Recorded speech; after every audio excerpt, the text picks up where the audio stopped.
රැකියාව.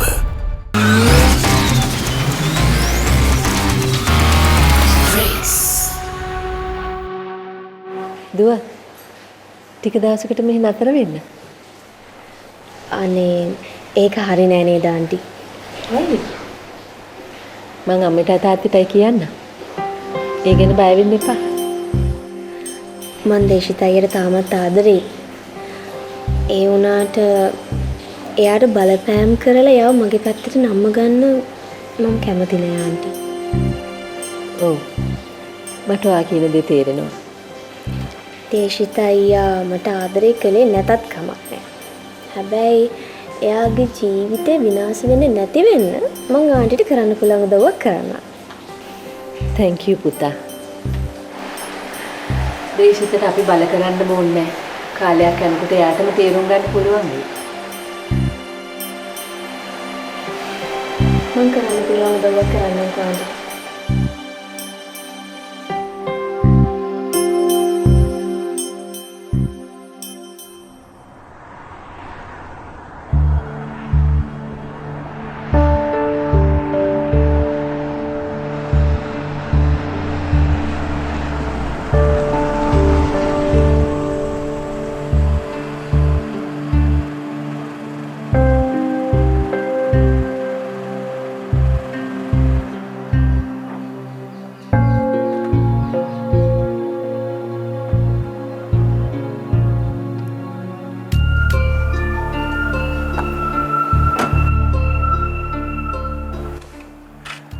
ඔයා හරියටම විනාඩි 23ක් පරක්කුයි. එර්දියෙන් එනව නෙවෙයිනේ මිස්ටර්. දන්නවනේ පාර වාහනවල එද්දි ඉතින්. ඒ වුණාට වචනයක් දුන්නා නම් ඒ වචනේ විදියට තියෙන්න ඕනේ. වචනවල එල්ලෙන්න එපා ඉතින්. මම වැඩ ගොඩාක් අස්සේ තමයි මේ ආවේ. අද මට පේෂන්ට්ලා ගොඩාක් ඉන්නවා. මේ කියන්නකෝ දැන් කොහොමද මේක වෙන්න ඕනේ කියලා?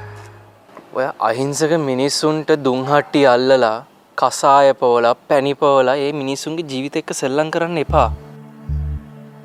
කරුණාකරලා ওই ලෙඩ්ඩු ටික හොස්පිටල් එකකට යවන්න. අපේ ප්‍රතිකාර වලුත් ලෙඩ්ඩු සනීප වෙනවා. මම හිතන්නේ මෙච්චර ලෝකේ ටෙක්නොලොජි එක තියෙද්දි ඔය යල් පැන ගියපු කිසි ප්‍රමිතියක් නැති දේවල් පස්සේ අයි තවමත් දුවන්නේ. ඔයාට සල්ලි හම්බ කරන්න ඕන නම් මොකක් හරි වෙන ජොබ් එකක් කරන්න. අහිංසක මිනිසුන්ගේ ජීවිතත් එක්ක සෙල්ලම් කරන්න නැතුව.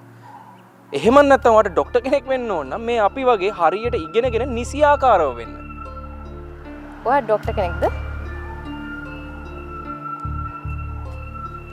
ඇයි? එහෙම පේන්නේ නැද්ද? මේ එතකොට ඔබතුමා ලෙඩ්ඩුන්ට ප්‍රතිකාර කරන්න නොමිලේද? නෑ. සැලරි එකක් ඉතින් ලැබෙනවා.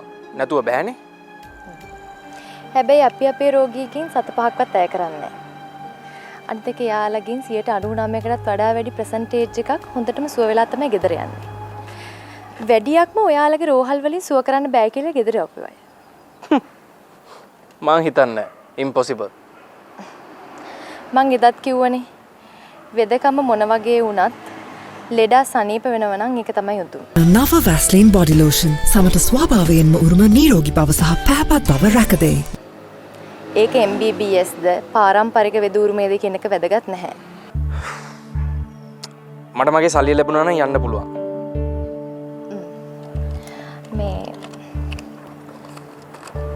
මේ කොලේ සයින් එකක් දානවද සල්ලි ගත්ත කියලා? නෑ ඉතින් ඔයා කිව්වොත් පස්සේ සල්ලි දුන්නේ නෑ කියලා මම. ඒක නිසා අපි ලීගලි වැඩේ කරමු.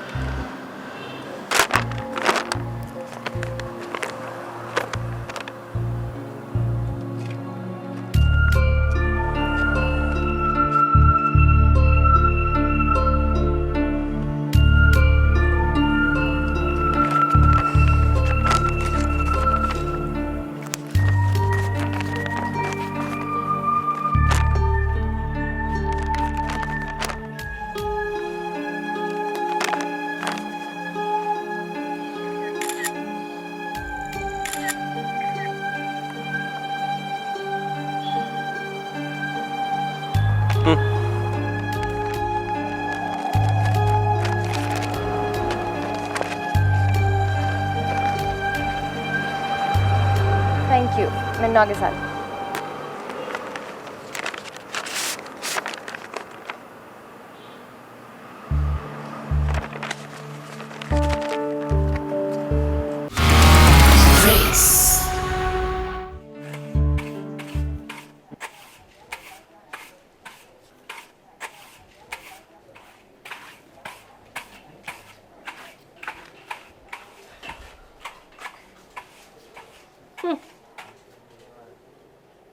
උඹගේ ෆෝන් එක හම්බ නොවී තියෙනවා නම් කොච්චර හොඳද කියලා හිතෙනවා. ඇත්තමයි දේවාලට ගිහලා පොල් ගෙඩියක් ගහලා එන්න හිතෙනවා උඹ මේ ගෙදර වැඩ කරන සන්තෝෂෙට. අනේ අම්මේ මේ මෙතන වැලි වගේක් වැටලා තිබ්බේ. ඒකයි මම මේ අතු ගෑවේ. ගෙදර වැඩ කරනවා කියන එක ලැජ්ජාවට කාරණාවක් නෙවෙයි පුතේ. දැන් අම්මා හිතන් ඉන්නේ මම මේ කොස් අතර ගත්තේ මගේ ෆෝන් එක නැති හින්දා කියලාද? ඔව්. උඹට ෆෝන් එක තිබුණා නම් වෙන වැඩක් තියා අඩුම කණ්ඩ නාන්නවත් වෙලාවක් තියෙනවද? කෑ ගහන්න එපා අම්මේ. මේ වටේ මිනිස්සු දැන් මම ඇත්තටම නාන්නේ නැහැ කියලා. හරිනම් මේවා කියන්න ඕනේ ඔහම නෙවෙයි. ලවුඩ් ස්පීකර් එකක් බැඳලා. අපි නාලා කරලා සුවඳ ගහලා හිටියට මේක කුණු කන්දයට මහවත් අම්මේ. හැබැයි මේ අම්මාර මං නාන්නේ නැහැ කියපු කතාව නම් කියලා ඉල්ලාස් කරගන්න. මඩේ පිපිලා සුවඳ හමන නෙළුමක් වගේ තමයි මේ කුණු කන්දයට රන්දුලි. එහෙනම් නෙළුම්මල කුස්සියට ඇවිල්ලා මට පොල් ටිකක් ගාලා දෙනවද? නැත්තම් මේ වැඩ කටයුතු කරලා බැංකුවට යනකොට බැංකුවත් වහලා තියෙයි. ඉතින් අම්මේ ඔයා දැන් මේ මගේ ඇදකුද හොය හොය හිටපු වෙලාවේ ඔයාට තිබ්බනේ දොදලක් හැදි ගා ගන්න පොල් ගා ගන්න. දොදලක් හැදි ගා ගන්න? මම ඔබට කියන්නේ නැහැ දොදලක් හැදි ගා ගන්න පොල් ගා ගන්න. ඒ අයියයි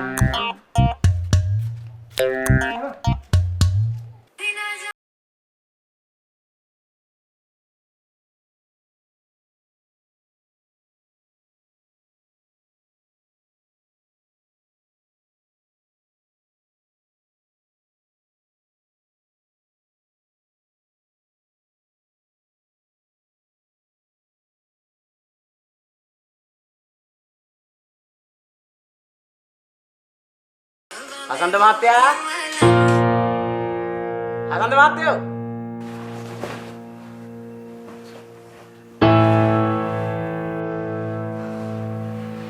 දිගටම වැස්ස අඩු වුණොතින් ඒක අපේ තේදළු අස්වැන්න අඩු වෙන්න ගොඩක් බලපාන්න පුළුවන්. ඔය කඳුකර පළාත් වගේ නෙමෙයිනේ. මේ පැතිවල තේ වලට ওই ප්‍රශ්න එනවා. ඒ වුණාට මිස් මට නම් හිතෙන්නෙම අද හෙටම වහී කියලා. ජෝන් ඉතින් ওই කතාව සැහැණ කාලයක් ඉඳන් කියනවනේ. හොඳම දේ තමයි අද ඉඳන් දේවානිගේ ප්‍රොබේෂන් පීරියඩ් එක ඉවරයි. නේ. එතකොට අද ඉඳන් දේවානි මේ පර්මනන්ට් එම්ප්ලොයි කෙනෙක්. අනේ. දේවානි මිස් ඔන්න මගේ උණුසුම් සුබපැතු. Thank you John.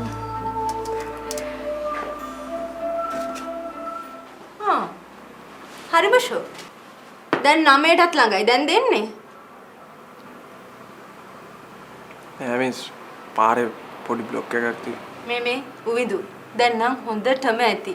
ඔයාගේ නිදහසට කාරණා අහලා මට නම් දැන් ඇති වෙලා තියෙන්නේ. යන්. දැන් යන්. ගිහිල්ලා හෙට ඉඳන් වෙලාවට එන්න. හැබැයි එහෙම එන්න බැරි වුණොත් මම මාස 3ක සැලරි ඔයාලට දීලා තමයි මෙතනින් එළියට දාන්නේ. ඒ කිව්ව මම ඔයා මෙතනින් අස් කරනවා කියන එක. දැන් ඉතින් යන්න. මිස් මේ අපි අදට විතරක් කුහිඳු මහත්තයාට පොඩි සමාවක් දෙමු. මේ ජෝන් ඔය ඔයාගේ වැඩක් බලාගෙන ඉන්න. අනික සමාව දෙන්න මෙයා කවදාවත් වගකීමක් ඇති වැඩ කරන මිනිස්සෙක් නෙමෙයිනේ. දැන් ඉතින් යන්න බලාගෙන නැතුව මෙතනින්. මොනවද බලාගෙන යන්න?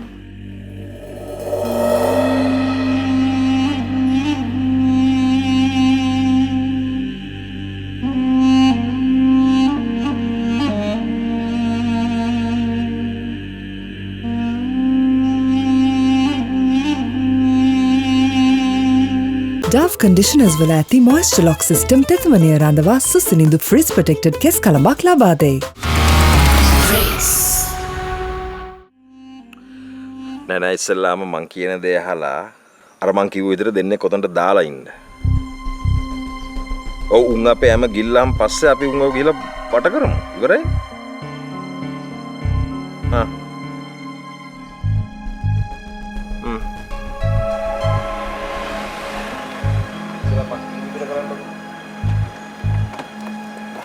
හරි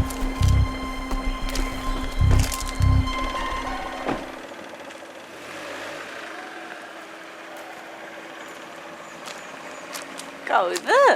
නසීරද?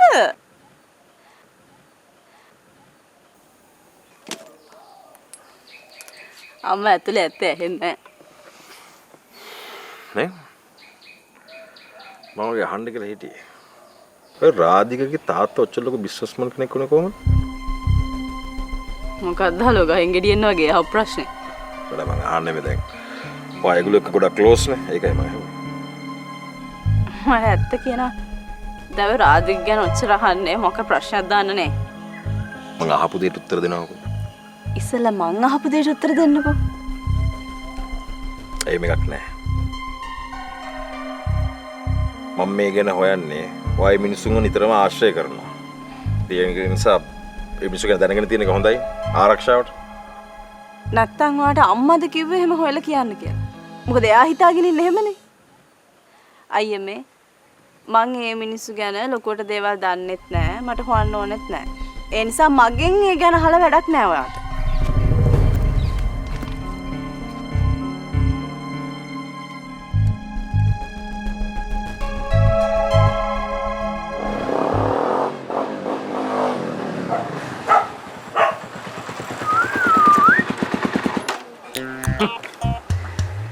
මොකද නංගි අද ටික්ටොක් කරන්නේ නැද්ද? ටික්ටොක් නෙවෙයි මම ඔතෙන්ට ආවොත් තම්සිර අරගෙන හිල්ලෙන් ටොක්කා. මොකද අලෝ hina වෙන්නේ පිස්සුද?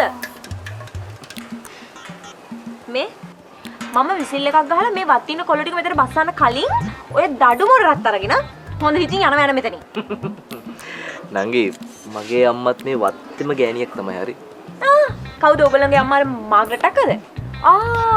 ඔයා නේද අර ගිය සතියේ පිස්සන් කුටි ඉඳලා ආවේ.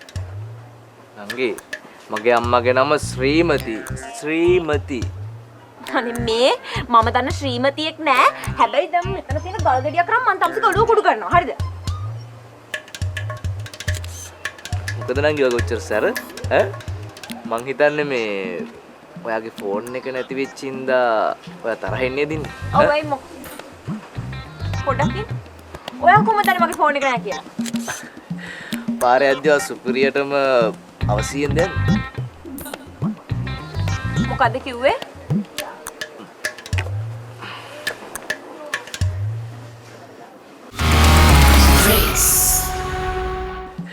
පාරේ යද්දී සුපිරියටම අවසියෙන් දැන්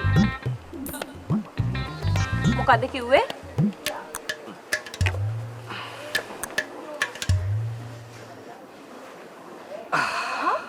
ඇත්ත කියනවා තමුන්ට කොහෙන්ද ඕක දෙන්න මගේ ෆෝන් එක දෙන්න. හරි දඟලන්න එපා. ඔයාට මේක දීලා යන්න තමයි ආවේ. ඉතින් දෙන්න. පොඩ්ඩක් ඉන්න. මගේ යාළුවෙක් පාරේ යනකොට මේක බිම වැටලා තිබ්බා. හරිද? අහුලගෙන. ඊට පස්සේ සුපිරියටම වාගේ ෆොටෝ එක දැකලා මං එයාගෙන් ඉල්ලගෙන ආවේ ඔයාට දීලා යන්න. හරි මේ දැන් දෙන්න ඕක.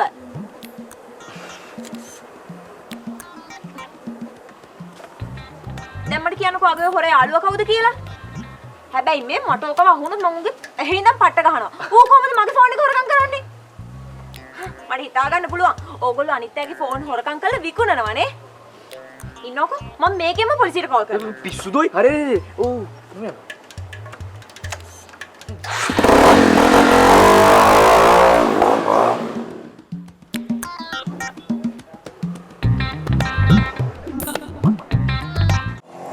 අක්කා ආයේ පන්තිය පටන් ගන්න නැද්ද දැම්ම? පටන් ගන්න නම් ඕනේ. ඒ වුණාට අපිට හොඳ තැනක් නැති එකනේ ප්‍රශ්නේ. ආයේ බස් එකට යන්න බැරිද? බෑ මල්ලි එතනට යන්න බෑ ආයේ. එහෙනම් මේ වත්තේ තැනක් නැද්ද අක්කාට පන්තිය කරන්න? මේ වත්තේ ඉතින් කොහෙද මේ නිස්කලංක තැනක්? අනිත් එක මේ ගෝසාවල් එක්ක කොහොමද උගන්වන්නේ? ඔයාගේ ළමයින්ට කියන්න ආයෙත් ඔයාට පන්තිය කරන්න වෙන්නේ නැහැ කියලා. හොඳ තැනක් තියෙනවා නම් මට ආයෙ පටන් ගන්න පුළුවන්. සන්සිල්ක් ලොකු බෝතලේ සේදුම් වාර 30ක්. රුපියල් 16ක ඉතිරියක්. හොඳ තැනක් කොයිද ළමයෝ? තව අවුරුදු 100 200 ගියත් මේ මාවත්තම තමයි. ඇයි තාත්තා අක්කා පන්තිය කරනවට කැමති නැත්තේ? කැමති නෑ කියලා කිව්වේ නෑනේ මල්ලි. අපිට ඒකට හොඳ තැනක් ලැබෙන්නේ නෑ කියලා කිව්වේ. තාත්තේ ළමයි කියනවා මං ඒගොල්ලන්ව කාලෙකින් කොහෙවත් එක්කන් ගියවත් නැහැ කියලා. ඒකත් ඇත්ත නේද අක්කේ? ඒ ළමයි දැන් ඉඳන් කැමති මේ මහවත්තෙන් එහා තියෙන ලෝකෙ දකින්න. ඉතින් අක්කා පොරොන්දු වුණාද?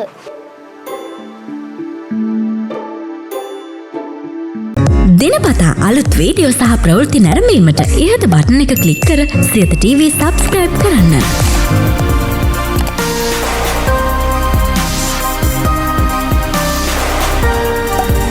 අලුත් වීඩියෝ ගැන මුලින්ම දැනගන්න මෙම සීනුව ක්ලික් කරන්න.